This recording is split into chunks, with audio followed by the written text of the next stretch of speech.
Alright guys, let's talk about how to battle these nerves before competition.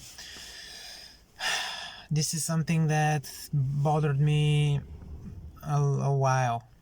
A lot of competitions went by before I was able to figure out what to do, because everyone has their own way of dealing with pre-competition nerves. But for me, I was always banking on my preparation.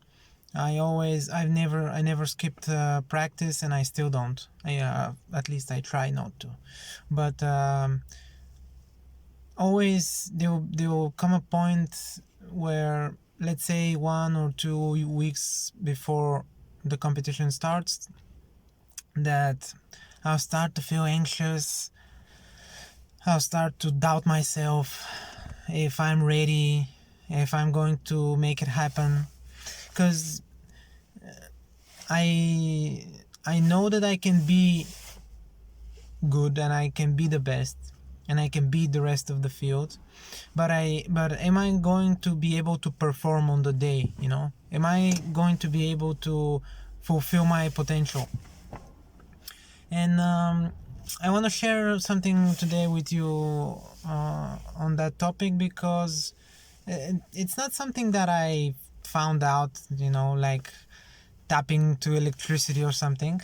I actually stole it from one of the greatest athletes in the world, the best Olympian of all time, Michael Phelps. And he often spoke about playing in his head the whole sequence of a race. For him, it was swimming, but it can be adapted to almost anything performance based. If you are preparing for a project and you need to deliver, oftentimes you will feel very anxious, and you will say to yourself that you're not ready or you won't be able to perform. And so what he speaks about is just laying down or going to the beach or whatever it is. Just go somewhere alone by yourself, close your eyes, and imagine everything about the process. When I was competing in swimming, because I was competing heavily in modern pentathlon, and swimming is one of the disciplines in modern pentathlon. I really used it to great effect, because he speaks about visualizing the turns, visualizing his jump, the start, visualizing every underwater movement and how he exits the water, how he goes into the water, every stroke that he takes. And one of the big examples was in '08 in Beijing, when he raced the 200 meters butterfly, and all of his goggles was filled up with water, and he couldn't see nothing, completely blind. But he still managed to win the race. I think he broke the record, like, not big deal for him. But it was very interesting that later he says that he was able to count the amount of strokes that he takes on a lap, and because he prepared before that and he knew the number, he was able to exactly predict where the wall is going to be, and that way he will be able to execute perfectly. So when I watched that, I watched the race live, and I didn't notice, and no one noticed until he came out later and said that. And that is what you need to be focusing for yourself, no matter what it is that you do in your sport. But as I learned that practice from him, I started to apply it by myself. And you need to be implementing this all year long. It has to be a part of your training regimen.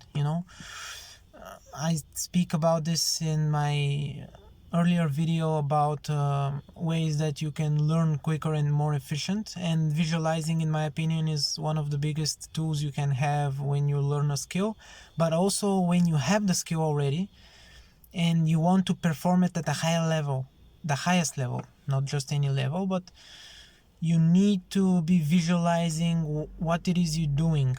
So even before, when I was after during pentathlon, but even after pentathlon, because fencing is always also one of the disciplines in pentathlon, but later on I specialized only in fencing competitions. And the funny thing about fencing is that you have a ton of equipment. You have, like, I don't know, maybe 10 or more pieces of equipment. So that's actually one of the one of the things that you visualize when you prepare for competition, is like preparing all your fencing bag and all the the components in it, making sure you don't miss out on anything, because oftentimes we travel the whole country just to compete. Imagine you forget something and you can't compete. So yeah, but everything from just getting up at the day of the competition, to brushing your teeth, to getting to the venue, warming up is something very, very important that can help you find your rhythm, find your own personal flow, and that can dictate your whole competition day. So yeah, that is a very valuable skill, in my opinion, that you need to learn how to incorporate in your training routines if you want to compete at the highest level. And also, if you are interested in learning different but important skills such as visualization, please check out Hustlers University. I'll put a link in the description. It's a very, very interesting online platform that I'm a part of, and I'm very happy that I joined. It's going to be about 2 months now ago that I joined, and I'm very, very grateful that I did. It has a lot of it teaches you a lot of modern methods of making money through the internet, and has a lot of esteemed professors that every one of them has already succeeded in their respective field. So if you're interested, click the link and it will send you to a video that you can watch, and it has a lot of details about it. But yeah, about visualization, that is what I have to say about for today. So make sure you start practicing it, and let's get to work.